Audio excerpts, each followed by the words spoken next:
everyone. Today we will start our new topic, business and economic activity. In our previous video we had studied about the human activities which is classified into two parts, that is economic and non-economic activities. Economic activities is further divided into the three parts, business, profession and employment. And today we will discuss about business in detail. Okay? Then firstly we discuss the meaning of business. That what is the business? Business, it is an economic activity conducted on regular basis. It is conducted on regular basis with the purpose of earning money, with the motive of earning money. And in business we deal in goods and services both. Business is an economic activity which is conducted on regular basis. For which purpose? For the purpose of earning money. Now we will discuss features of the business. कि features क्या हैं business के? First, the first feature of business is an economic activity. Business is an economic activity. We call business as an economic activity. Why? Because the purpose of business is to earn money. The purpose of business is to earn money. Any activity whose purpose is to earn money is known as economic activity. That is why we call business an economic activity. Okay? Then second, exchange of goods and services. Exchange of goods and services. Exchange means लेन देन. Goods and services का लेन then होना चाहिए. Production and purchase of goods and services for the self-consumption is not considered as a business. Production of goods and services is not considered as a business when we purchase it for self-consumption. जब हमने किसी चीज को produce किया और उसको खरीदा या किसके लिए? अपनी सेल्फ कंजप्शन के लिए, तो उसको हम बिजनेस नहीं कहेंगे. We purchase, we produce goods and services for the purpose of sale. Then we call an economic activity as a business activity. Okay? Call as a activity. I am giving you an example. For example, a farmer cultivates crop for self-consumption. He cultivates crop only for self-consumption, not for sale. Then it is not in business. But if he grow the crops, he cultivates the crop for sale, then it is called business in goods.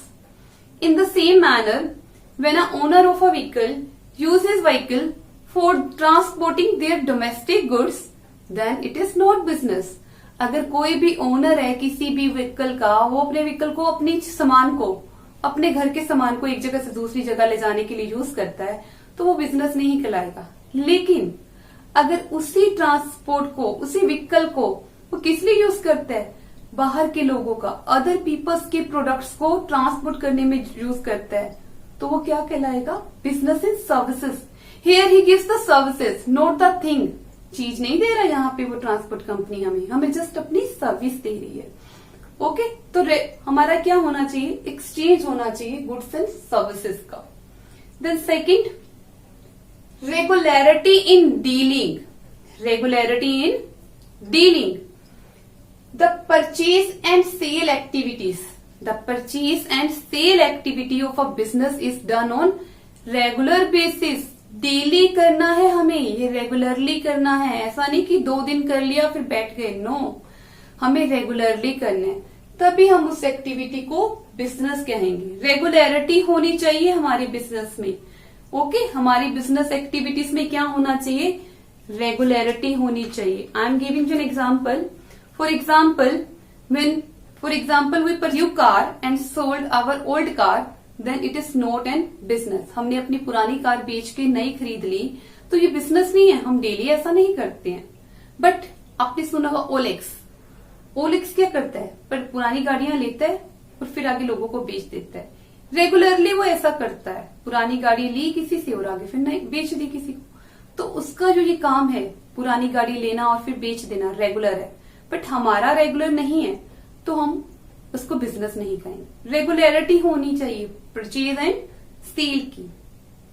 Then next feature, profit motive. The purpose behind the sale and purchase is to earn sufficient profit. The purpose behind the sale and purchase activities is to earn sufficient profit, not earn the maximum profit. Maximum profit मतलब होता है जब हम adulteration कर दें, कुछ मिलावट कर दें, black marketing. No, this is not a good way of earning profit. We earn sufficient profit. Sufficient profit is a that profit which is essential for the survival of a business. एक business के survival के लिए जो profit की जरूरत होती है, हमें उतना प्रॉफिट अर्न करना है, मैक्सिमम नहीं करना है। ठीक है, तो sufficient profit is the motive of a business. Why? Because without profit a business is not able to survive for the long time. अगर हमें प्रॉफिट नहीं होगा बिजनेस में, तो हम एक दिन, 2 दिन, 1 महीना अपने बिजनेस को चला सकते हैं, लेकिन बाद में हमको अपना बिजनेस बंद करना पड़ेगा। प्रॉफिट नहीं होगा तो घर से पैसे नहीं देंगे, हमें बिजनेस को क्लोज करना पड़ेगा। तो रेगुलर बेसिस पे होना चाहिए हमारा बिजनेस, उसमें प्रॉफिट भी होना चाहिए हमारा। Okay, then next is the element of risk. There is a possibility of risk in every type of business due to uncertain factors, due to some uncertain factors like natural climatic, economic changes, human element. Due to this reasons, due to these factors, there is always a possibility of risk. Like presently, the most important COVID-19, it is the risk for a business. Uncertain है, किसी को नहीं पता था, एकदम से आया और सारी इकोनॉमिक एक्टिविटीज को रोक दिया, इसने एडवर्सली इफेक्ट कर दिया। ठीक है, ऐसे human elements like dishonesty by the employees, okay, theft, चोरी हो जाना, कुछ भी, तो ये क्या है? ह्यूमन एलिमेंट है। Same economic element, reduce the price of a product, product का प्राइस एकदम से मार्केट में गिर गया तो हमें क्या हुआ? लॉस हो गया, हमें सस्ते में चीज बेचनी पड़ गई।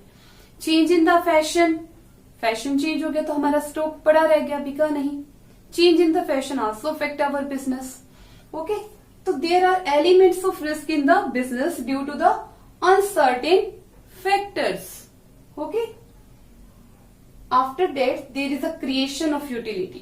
A business creates various type of utilities by his efforts. A businessman create various type of utility. Now what is the meaning of utility?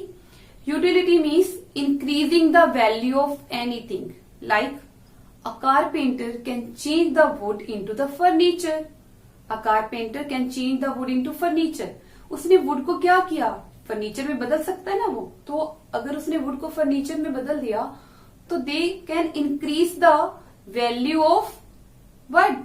Would. Would की वैल्यू को बढ़ा दिया। पहले वो जस्ट एक लकड़ी थी, जलाने के काम आ गई, बट अभी वो सीटिंग के काम आएगी। लेक्चर स्टैंड्स बना दिए उससे, बेड बना दिया तो सोने के काम आएगी। यूटिलिटी बढ़ा दी वुड की। ठीक है, और ये कौन करता है? बिजनेसमैन। ठीक है, we call this type of utility form utility. जब हम किसी की फॉर्म ही बदल दें, वुड से फर्नीचर, फॉर्म बदल गई। ओके, ऐसे ही प्लेस यूटिलिटी भी क्रिएट होती है, like transportation. A transportation company creates the place utility by transporting the people from one place to another, by transporting the things, goods from one place to another. Okay, transportation company creates utility of place. Clear? The last, without customer satisfaction there is no profit in the long term. Customer satisfaction is very important. You cannot cheat your customer. अगर आप अपने customer को cheat करेंगे तो आपका customer 1 या 2 बार cheat हो जाएगा, लेकिन लॉन्ग टर्म में वो सब समझदार हो जाएगा तो आपसे चीज नहीं खरीदेगा। He is move to your competitor, आपके कंपटीटर के पास मूव हो जाएगा और धीरे धीरे आपका बिजनेस बंद होने लगेगा अगर आप अपने कस्टमर को सेटिस्फाई नहीं करेंगे।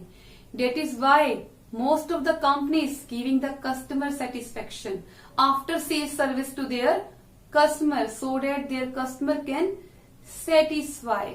ओके, तो कस्टमर सेटिस्फेक्शन होना बहुत जरूरी है अगर हमें अपने बिजनेस को लॉन्ग टर्म में चलाना है।